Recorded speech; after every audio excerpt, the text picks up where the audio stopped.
munajat itu berbisik-bisik dengan Allah, berbincang-bincang dengan Allah. Kaya pulang kaya yang kamu ucap sapa Allah, ya mubita kulli malhufin nadahu wa ya mujiba kulli muqarrin da'ahu wa ya haliman ala kulli di haffatin asahu wa ya qaiman bil kifayati liman afarahu ala dunyahu as'alukal usula ila ma la asiru ilaihi illa bima'unatika wa tab'imala atiku daf'ahu illa bikuwatika wa as'aluka khairatan fiha afiyatun wa afiyatan fiha khairatun birahmatika ya arhamar rahimin. Jadi ungkapan munajat kepada Allah. Ini sekedar contoh mau ketika kita mampu bermunajat dengan bahasa kita, kita ya Allah Gusti, kula niku kathah dosa Gusti. Mugi panjenengan ngampura dosa-dosa kula. Niku termasuk juga munajat.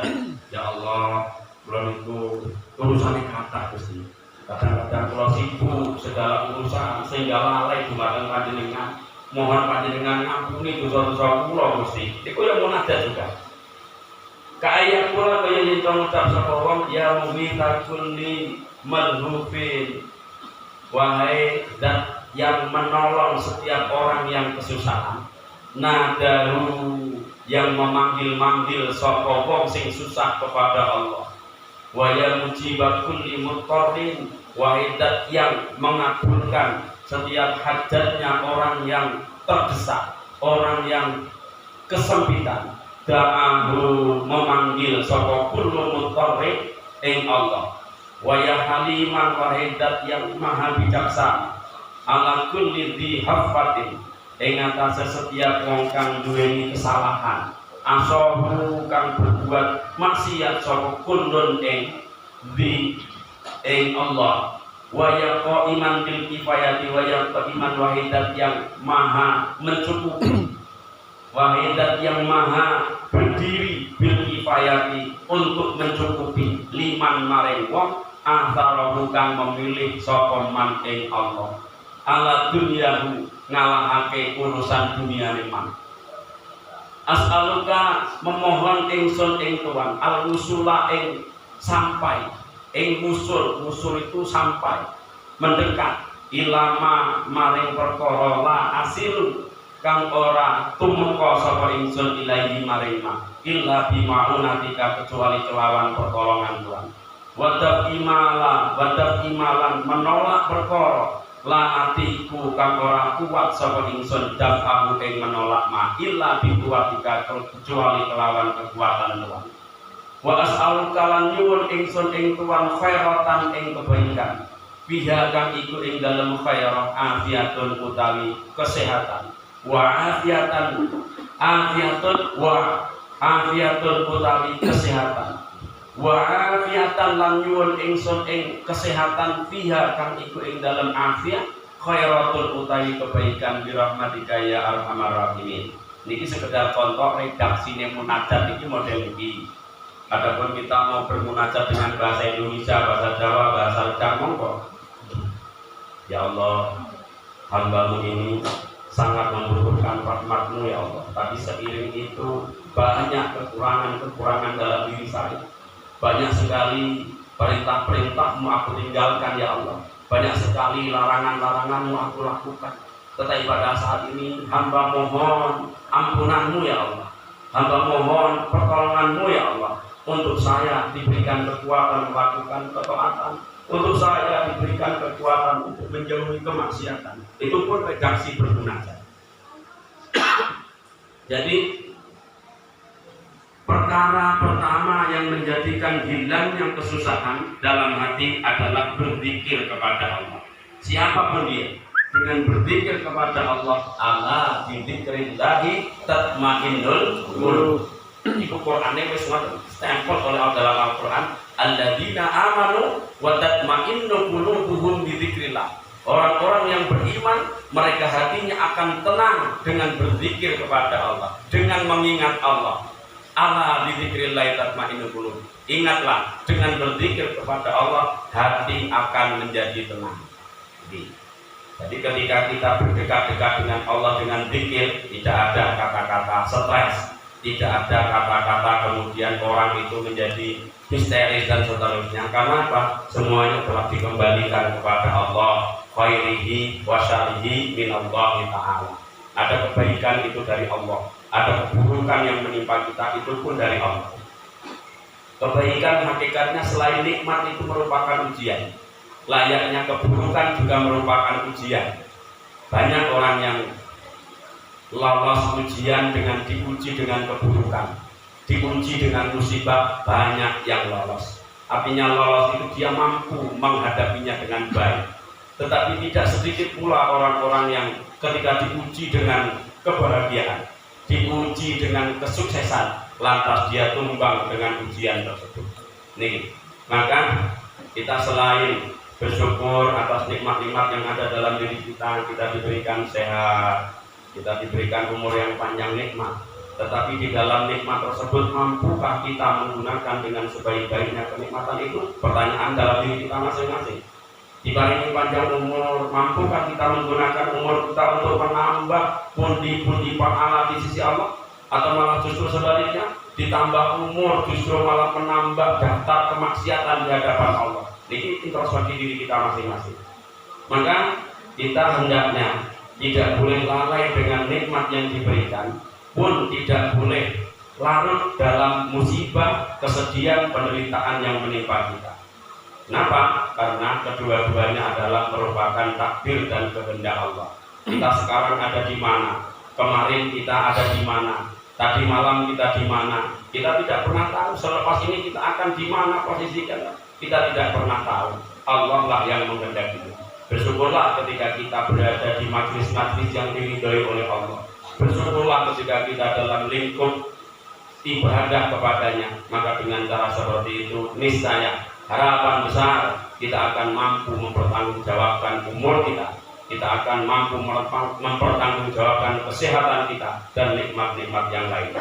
Atau minimal mampu untuk mengurangi kesalahan-kesalahan kita di majlis-majlis yang lain. Majlis yang lain banyak, majlis di luar ngaji. Maka dengan majlis ngaji ini akan menjadi kifarat, penutup apabila di majlis-majlis yang lain melakukan kesalahan, kemaksiatan dan dosa. Ketika kita sholat 5 waktu, maka pada saat yang sama kita sedang mengkifarati, kita sedang menebus kesalahan kita di saat-saat, di jam-jam di mana kita tidak sholat dan seterusnya.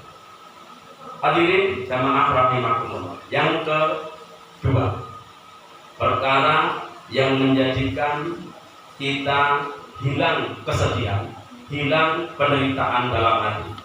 Waliqa'ul awliyaihi, dan bertemu dengan beberapa kekasih-kekasihnya Allah. Ini menjadi sesuatu yang menghilangkan kesusahan, sesuatu yang menghilangkan kesedihan, sesuatu yang menghilangkan penderitaan dalam jiwa. Waliqa'ul awliyaihi, berjumpa dengan kekasih-kekasih Allah. Minal ulama'i, nyatane para ulama, wassolihina, dan orang-orang yang solih. Pada pertemuan sebelumnya saya sampaikan bahwa kekasih-kekasih Allah di muka bumi itu ada yang lewat jalur ilmu, ada yang lewat jalur taqarrub ilallahnya, terkadang seperti orang jajak atau majnun. Nah, ada jalur walinya Allah itu lewat jalur ilmu. Maka dikatakan di sini bertemu dengan aulia-auliyanya Allah. Disebutkan di sini minal ulama wassolihina, termasuk para ulama dan orang-orang soleh. Berarti perjumpaan kita dengan mereka, berkumpulnya kita dengan mereka akan menjadikan hati kita nyaman, hati kita tenang, hati kita menjadi tidak gelisah dan seterusnya. Termasuk syair yang masyhur, kompo hati iku limo perkarane, salah sijine berkumpul dengan orang-orang soleh. Nah, siapa orang-orang soleh itu? Kita tidak bisa memproklamirkan diri kita soleh, kamu kurang soleh dan seterusnya. Yang tahu kesolehan seseorang adalah Allah Subhanahu wa Ta'ala. Seperti prinsipnya Imam Asy-Syafi'i radhiyallahu anhu, Syafi'i yang umurnya hanya 54 tahun dengan berbagai macam kitab-kitab fikih beliau menjadi rujukan sampai hari ini. Beliau mengatakan, saya masih ingat betul sesuatu yang disampaikan oleh pada waktu itu yang isi ceramah di pondok pesantren daerah Tempuran, Mbah Kiai Mustafa Bisri pada waktu itu masih agak muda. Ceramah di hadapan jamaah di pondok pesantrennya Kiai Said Asy'ari. Beliau menyampaikan tentang ini, saya masih ingat betul.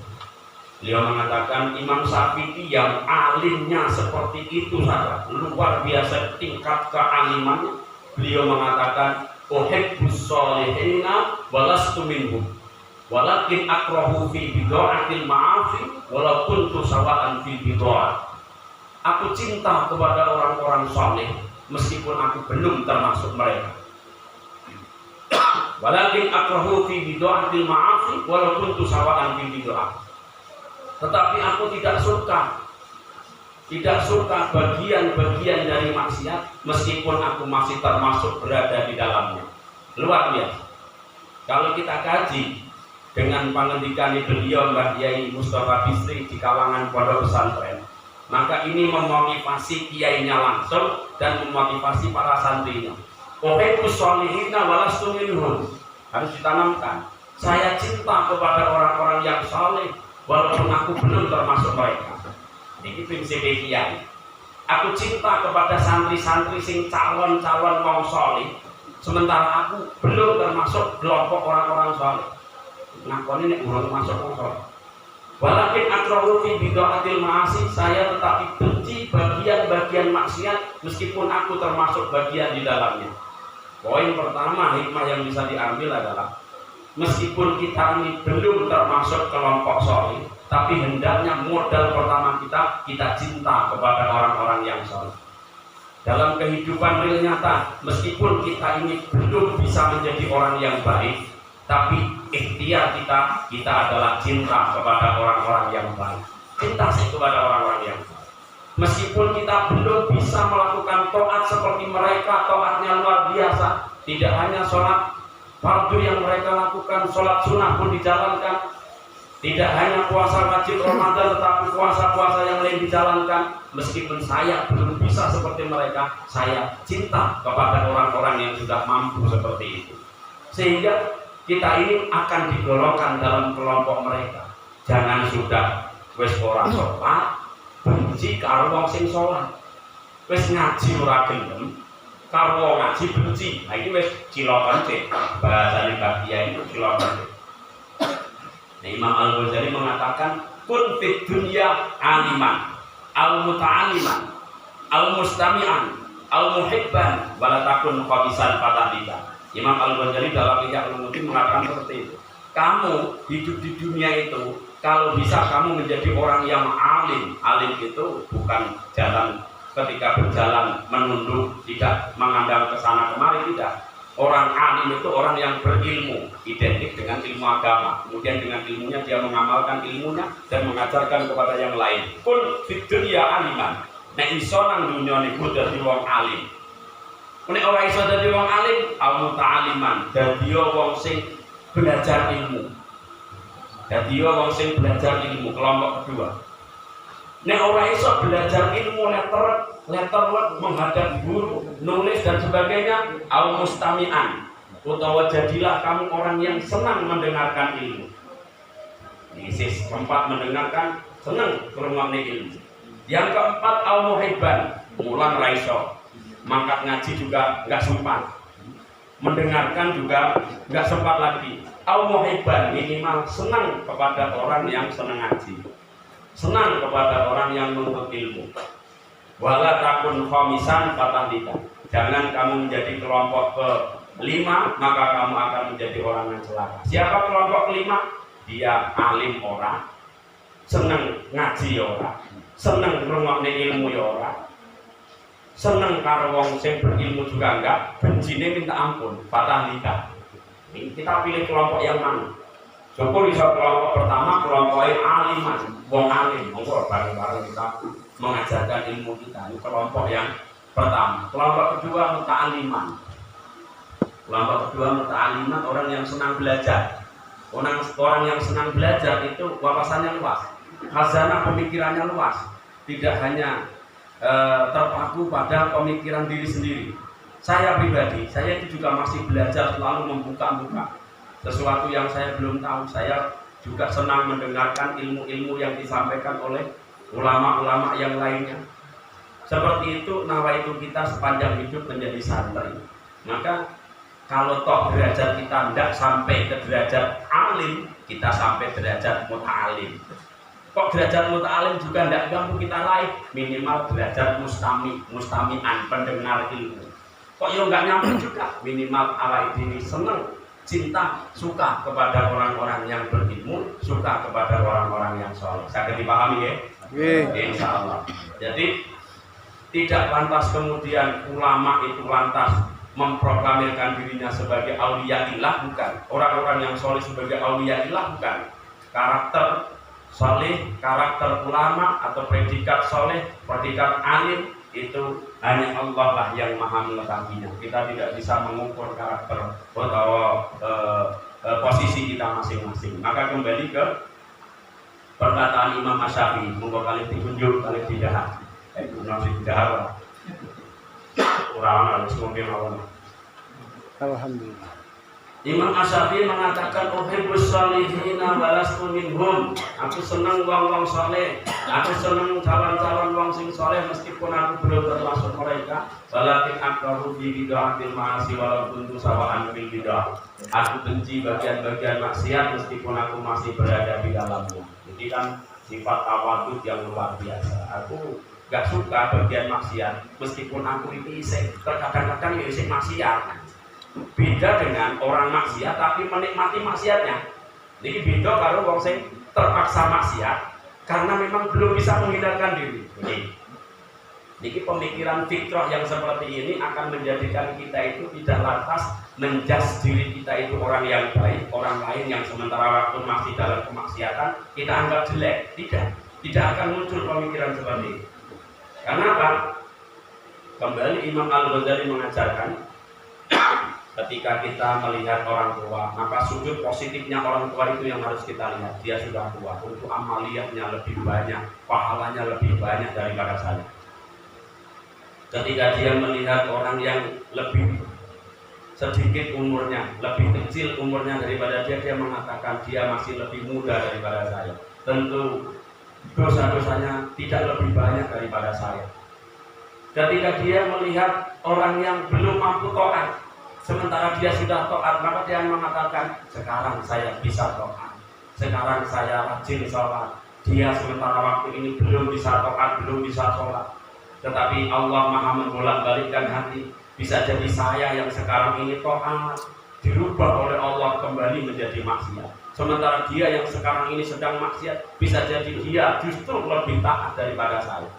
Bahkan ketika melihat orang non-muslim sekalipun, maka dia akan mengatakan, meskipun dia sekarang non-muslim, saya muslim.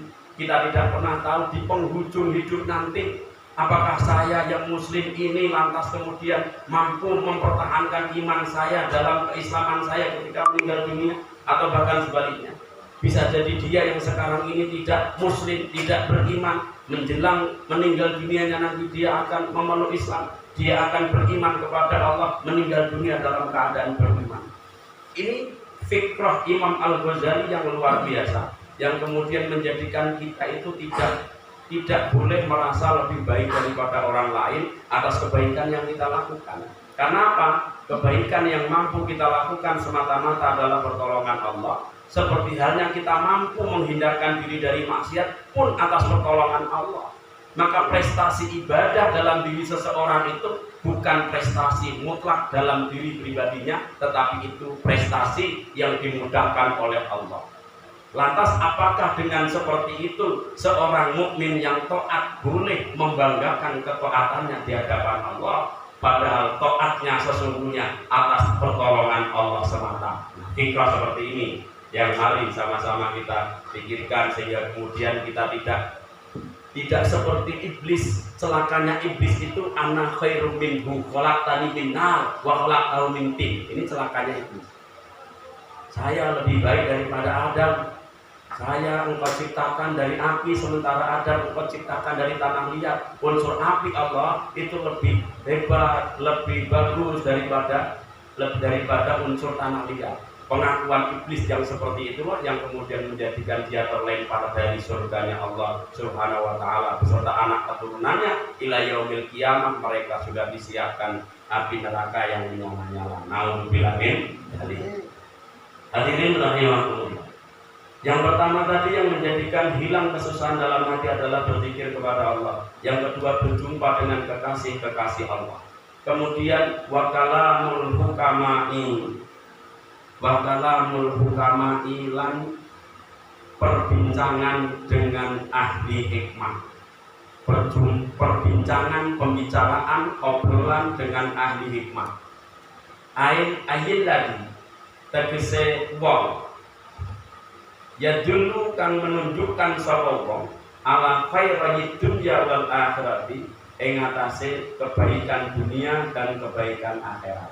Hukama di sini disarahi, dijelaskan orang yang menunjukkan kebaikan dunia dan kebaikan akhirat. Ketika kita berjumpa dengan hukama, ngobrol-ngobrol dengan ulama, tentu yang dibicarakan adalah sesuatu yang ilmiah, baik itu ilmu secara syariat maupun ilmu secara hakikat. Ilmu secara syariat tentu yang dibicarakan kalau ibadah seperti ini bagaimana, benar atau tidak, sah atau tidak, itu syariatnya. Terus hakikatnya ibadah yang kita lakukan itu dalam rangka apa? Ketundukan kita kepada Allah, dalam rangka penghambaan diri kita secara utuh kepada Allah. Hakikatnya seperti itu. Kemudian berikutnya, ini tidak banyak tentang hukama ini. Wal maqalatul utawi maqala asali sata asyrata kang nomor 13. Kalau nahune asali sata asyrata itu adat murokkab.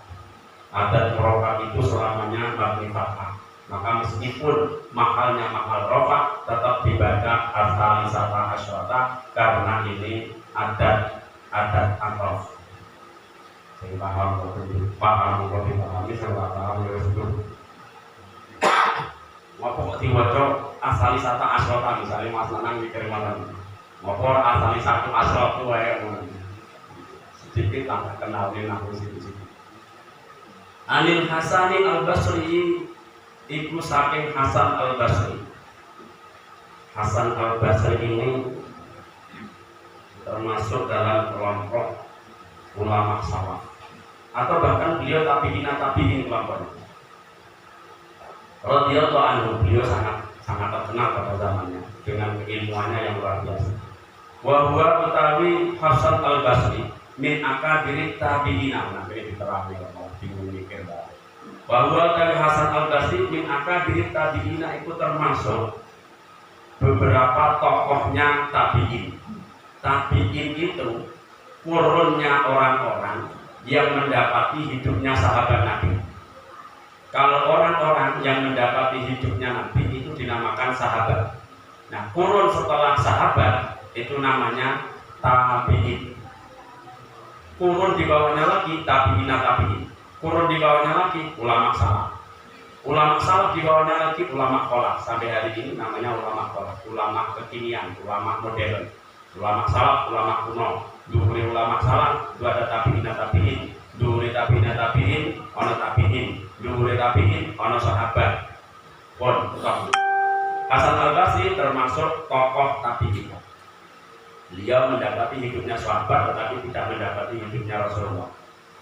Man utawi barang siapa iku la ada orang tata krama iku maujud lalu kadhiman ma'allahi ta'ala sartani Allah wa ma'al khalqi lan sartani makhluk la ilma mongko ora ana ilmu iku maujud lalu kadhiman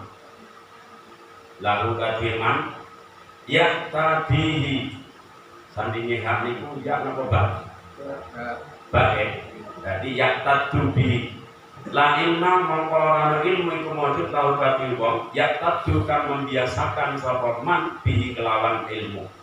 Ini saya sampaikan Indonesianya. Alta Indonesia angel mana nih kitab ini. Pertama perkataan Hasan al-Basri Barang siapa yang tidak memiliki tata krama, baik itu tata krama kepada Allah maupun tata krama kepada makhluknya, maka tidak ada ilmu bagi dia. Tidak ada ilmu bagi dia. Jadi kalau bahasa pesantrennya, tata krama atau adab itu lebih tinggi daripada ilmu. Wong kok orang ilmu, tapi tata kramanya apik, dia lebih dihormati orang, lebih dimuliakan orang daripada punya ilmu tapi orang duwe tata krama. Yang lebih bagus lagi, ilmunya ada, tata kramanya juga apik. Niku sing komplit lengkap, harapan kita seperti itu. Tapi minimal walaupun ilmunya tidak seberapa, tetapi kita punya tata krama di hadapan Allah dan punya tata krama di hadapan sesama manusia. Barang siapa yang tidak memiliki tata krama dalam dirinya kepada Allah dan makhluknya, maka tidak ada ilmu bagi dia. Wa man utawi saparipun, man utawi barang siapa la sabara, iku ora ana kesabaran iku maujud lalu kadhiwipun ala tahammulil balaya ing atase menanggung pira-pira ujian al adal khalqi wa adal khalqi lan olehe menyakiti makhluk wa ala masyaqqati ijtinabil ma'asi lan ing atase berate menjauhi maksiat wa ala adail faraid lan ing atase melakukan pira-pira fardu ladina mongko ora ana agama iku maujud lalu kadhiwipun yang tadu kang membiasakan sapa wong bihi kelawan ad-din bihi kelawan din. Yang kedua agak panjang.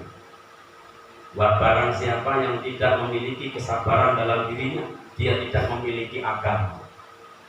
Maksudnya sabar bagaimana? Sabar dalam urusan apa? Ala ta'amulil balaya. Sabar dalam menanggung ujian, sabar dalam menanggung musibah. Wa adal qalbi, sabar dalam menghadapi gangguan sesama manusia, bulian sesama manusia, dibully orang lain biasa. Karena memang kita hidup di komunitas masyarakat yang berbeda-beda. Ada orang yang sekali waktu mengganggu kita, bisa jadi nanti lain waktu kita yang dianggap mengganggu orang lain. Maka sudah menjadi resiko ketika kita hidup di kalangan masyarakat secara luas. Kadang-kadang kita yang tersakiti, kadang-kadang kita yang menyakiti, baik disadari ataupun tidak disadari. Itu maka harus sabar. Wa ala masyaqqati ijtinabil ma'asi, bersabar juga atas beratnya menjauhi maksiat. Bersabar juga atas beratnya menjauhi maksiat. Bagi orang yang tidak terbiasa maksiat, menjauhi maksiat itu sesuatu yang tidak berat. Tetapi bagi saudara-saudara kita yang selama hidupnya barangkali lebih banyak bergelimang kepada kemaksiatan, mereka mau keluar dari lumpur-lumpur maksiat itu luar biasa beratnya bagi mereka. Maka kita tidak boleh mengukur diri kita untuk ukuran mereka. Tidak boleh seperti itu. Karena ada keberatan tersendiri ketika dia mau mengentaskan dirinya dari kemaksiatan. Misalnya contoh-contoh ketinggalan, pergaulannya biasa pergaulan judi, kemudian minum minuman keras misalnya, kawannya banyak di situ. Ketika dia mau meninggalkan kegiatan seperti itu pertimbangannya luar biasa. Nanti saya kehilangan kawan, nanti saya dianggap sombong, nanti saya dianggap sok alim, nanti saya macam-macam itu godaan berat. Maka harus ada kesabaran dalam diri seseorang ketika seseorang tersebut mau mengentaskan dirinya dari kemaksiatan. Itu merupakan sesuatu yang sangat berat sekali, butuh kekuatan kesabaran dalam diri, siap untuk dibully, siap untuk barangkali bahkan dicaci maki oleh sementara mereka yang kemarin-kemarin menjadi teman pergaulan kita, itu siap. Seperti itu adalah sesuatu yang sangat berat, maka butuh kesabaran supaya kemudian betul-betul kita masuk dalam kategori ini. Orang yang sabar, maka dialah orang yang beragama. Kontradiksinya bahasa ini, waman la sabar lahu la dina lahu. Barang siapa yang tidak memiliki kesabaran dalam dirinya, dia tidak memiliki agama dalam dirinya. Nah, ketika kita ingin menghindarkan diri kita dari kategori ini, apapun ujiannya, entah itu musibah, entah itu gangguan dari sesama makhluk, entah itu beratnya untuk mengentaskan dari maksiat, yang kemudian terakhir wa'ala ada'il faraidi, dan beratnya melakukan kewajiban kita kepada Allah harus diiringi dengan kesabaran. Mengarep sholat itu ujian berat. Kok iso sholat itu luar biasa. Mengarep menghindari maksiat misalnya yang biasa dia lakukan itu berat. Maka usaha yang dilakukan harus disertai dengan kesabaran supaya kemudian dia betul-betul memiliki agama dalam hati dan sanubarinya. Yang ketiga, ini babnya tiga. Waman la waro'a lahu, waman utawi barang siapa la waro'a iku lamun ora ono sifat waro iku maujud lahu kadhiwa anil ma'arini tegese abdoh saking perkara haram was subhati lan saking pira-pira perkara subhat la zulfa mongko ora ana derajat mulia iku maujud lahu kadhiwa aina martabata tegese ora ana derajat iku maujud lahu kadhiwa indallahi di sisi Allah wala qurbata lan ora ana dekat iku maujud lahu kadhiwa minallahi ta'ala maring Allah ta'ala. Perlu diterangkan terlebih dahulu waro itu apa, wiroi itu apa. Wiroi atau waro itu adalah menghindarkan diri dari perkara yang subhat apalagi haram. Ini subhat dihindarkan, ini haram harus dihindarkan. Selalu berhati-hati dalam urusan haram, urusan subhat, itu namanya waro. Barang siapa yang tidak ada sifat waro itu maujud. Ono perkara haram aja, ono perkara subhat, isi subhat ini.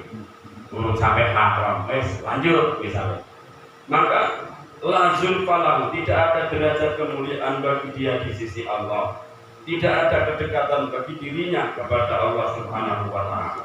Ini diajarkan oleh para masyayikh, para guru di pondok pesantren, para kiai-kiai. Ketika kemudian zaman dulu, Mbak Kiai saya masih ingat betul pada waktu itu disumbang oleh duit pemerintah. Ini pun nolak. Pada waktu itu 80 juta sekitar tahun sebelum moneter. Sekitar 96, 95, 80 juta zaman itu. Tadi Mbak Kiai nanya kepada Bupati Magelang pada waktu itu duitnya sampean pribadi apa duitnya anggaran pemerintah? Ini anggaran bantuan dari pemerintah Mbak Yai. Wah, rasa aku nggak terima itu. Itu termasuk warok, termasuk wirok. Akhirnya Pak Bupati Magelang zaman itu nyumbang duit 3 juta rupiah. Itu pun oleh Mbak Kiai diberikan paralon untuk menyambung saluran air ke bak mandi santri. Itu termasuk warok. Kenapa? Mbak Kiai punya prinsip itu duit 80 juta yang bantuan dari pemerintah itu kan hasil pajak dari macam-macam. Ono pajak minuman keras, ono pajak tempat-tempat prostitusi, ono pajak perjudian, ono pajak pokoknya macam-macam. Maka bentuk waroinya, bentuk kehati-hatiannya Mbak Kiai itu menimbulkan kemudian santri-santrinya menjadi orang-orang yang soleh. Meskipun pondoknya ya tidak megah, tetapi dengan kewiroiannya kiainya, alhamdulillah santri-santrinya ketika menyebar ke seluruh penjuru daerah, mereka semuanya meskipun kapasitasnya kecil, mereka mampu nasril ilmi, mampu menyebarkan ilmunya. Kenapa? Karena diawali dari sifat waroknya sang kiai. Wala qurbata lahu minallah. Maka kita pun demikian dalam konteks kita. Misalnya kita pedagang, maka berhati-hatilah dengan perdagangan yang kita lakukan. Jangan sampai kemudian kita mengambil hak orang lain di dalamnya. Ketika kita bekerja, apakah itu pegawai negeri, apakah pegawai swasta dan seterusnya. Ketika kita pegawai negeri sudah sesuaikan gaji yang menjadi hak saya dengan kegiatan kewajiban saya kepada negara. Kalau belum sesuai, itu nanti mengurangi waroinya sifat kita. Ketika mengurangi waroknya kita, maka mengurangi keberkahan dari rezeki yang ada dalam diri kita yang dicurahkan lewat jalan tersebut. Nah, tidak berkahnya atau kurang berkahnya rezeki tersebut, itu efeknya terkadang tidak kita duga. tidak kita duga sama sekali. Bisa jadi dalam satu sisi ekonomi kita luar biasa, tetapi diuji oleh Allah dengan sisi yang lain. Memiliki anak yang tidak bisa diatur, memiliki anak yang bahkan sampai menjadikan susah kedua orang tua. Analisanya macam-macam. Tidak lantas kemudian yang seperti itu menandakan bahwa rezekinya tidak berkah, tidak, tapi itu salah satu dari contoh. Salah satu dari contoh. Maka bentuk daripada waro'i adalah kita berhati-hati dalam urusan halal haram, dalam urusan syubhat dan seterusnya. Jangan lantas halal haram hantam, itu bahaya. Meskipun doane sholat duha itu ya ampuh. Wa in kana haraman fatahhirhu. Itu mantap nih. Lo senang dengan itu. Ya Allah, jika rezeki saya itu haram, sucikan ya Allah. Dulu mau dulu. Ya Allah, saya haram masuk berarti halal. Rajin sholat duha kapan nih jalur dia disucikan? Wa in kana siti akeh kono. Wa in kana siti an akeh no. Wa in kana qalilan fakathirhu wa in kana katsiran fahawwinhu wa in kana haraman fatahhirhu. Nek haram sucikan ya Allah. Gua wis senjata itu. Kadang dia orang atau haram. Nek haram ya Allah sucikan. Berarti halal guys. Aja terowak di sono dua lah. Bedino gagane nolong akan.